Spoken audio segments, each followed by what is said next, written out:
नमस्कार मित्रांनो, मी तुमचा यश राजेश मित्रांनो. व्हिडिओच्या थंबनेलवरून तुमच्या लक्षातच आलं असेल की मित्रांनो आजचा हा व्हिडिओ आपला कशावरती आहे मित्रांनो. तर ऑनलाईन जी घरकुल यादी आहे ती तुम्हाला घर बसल्या मोबाईलमध्ये कशी चेक करायची आहे मी या व्हिडिओमध्ये दाखवणार आहे मित्रांनो. तर त्यासाठी तुम्हाला कुठली हार्ड किंवा जास्त वेळ लागणारी प्रोसेस करायची नाही मित्रांनो. सिम्पलचं तुम्हाला तुमच्या मोबाईलमधील क्रोम या ॲपवर यायचं आहे आणि त्या सर्च बारमध्ये येऊन RH रिपोर्टिंग असं सर्च करायचं आहे मित्रांनो. RH reporting. त्याच्यानंतर मित्रांनो असा काही इंटरफेस येईल मित्रांनो, तुम्हाला मी दाखवतो. हे फर्स्टचं F.6 या पर्यायाला आपल्याला क्लिक करायचं आहे मित्रांनो. त्याच्यानंतर आणखीन थोडं झूम करून दाखवतो. इथं दोन पर्याय दिसतात मित्रांनो, एक बॅक आणि दुसरं होम मित्रांनो. तर तुम्हाला सिम्पलचं होम या बटनावरती क्लिक करायचं आहे मित्रांनो. त्याच्यानंतर सिम्पल हळूहळू आपल्याला खाली स्क्रोल डाऊन करायचं आहे मित्रांनो F या सेक्शनपर्यंत. F या सेक्शनमध्ये तुम्हाला कुठे यायचं आहे मित्रांनो, F या सेक्शनमधील 3 नंबरच्या पर्यायाला यायचं आहे मित्रांनो. 3 नंबरच्या जे बेनिफिशरीज याला क्लिक करायचं आहे मित्रांनो सिम्पल. आणि त्याच्यानंतर तुम्हाला जी माहिती मागते ते इथं फिल करायचं आहे मित्रांनो. जास्त काय हार्ड नाही मित्रांनो. तर तुम्हाला इथं पहिल्यांदा तुमचं इयर चूज करायला लागेल मित्रांनो. जसं की मला 24-25ची हवी आहे मित्रांनो. तर त्याच्यानंतर तुम्हाला तिथे योजना टाकून घ्यायची आहे मित्रांनो.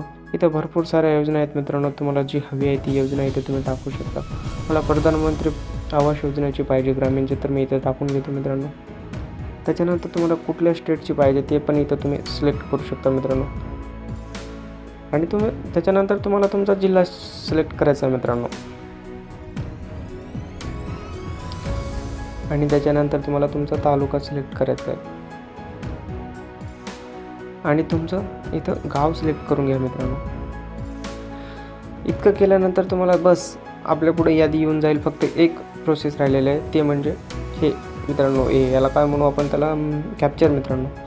कॅप्चर इथं राहिलेलं आहे, तेवढं कॅप्चर इथे फिल करायचं मित्रांनो. 94मधून 10 मायनस केले तर किती, तर इथं सिम्पलचं तुम्हाला आन्सर इथं टाकायचं आहे आणि सबमिट या बटनावरती आपल्याला क्लिक करायचं आहे मित्रांनो. त्याच्यानंतर हळूसं असं खाली स्क्रोल डाऊन करायचं आहे मित्रांनो. तुम्ही यादी पाहू शकता.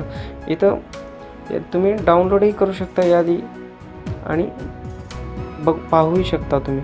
जसं की मित्रांनो तुम्हाला इथं तुमचं पूर्ण रजिस्ट्रेशन नंबर, कॅन्डिडेटचं नाव, त्याच्यानंतर मित्रांनो इकडं कुठली बँक आहे हे सगळं हे पूर्ण तुम्ही इथं पाहू शकता मित्रांनो.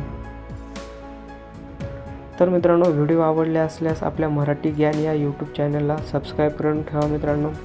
आणि बेल आयकॉन या बटनावरती ऑलवेज करून ठेवा मित्रांनो, जेणेकरून मी जो पण व्हिडिओ घेऊन येईल तो तुमच्यापर्यंत सर्वात अगोदर पोहोचेल मित्रांनो. असेच सपोर्ट करत राहा. थँक्यू.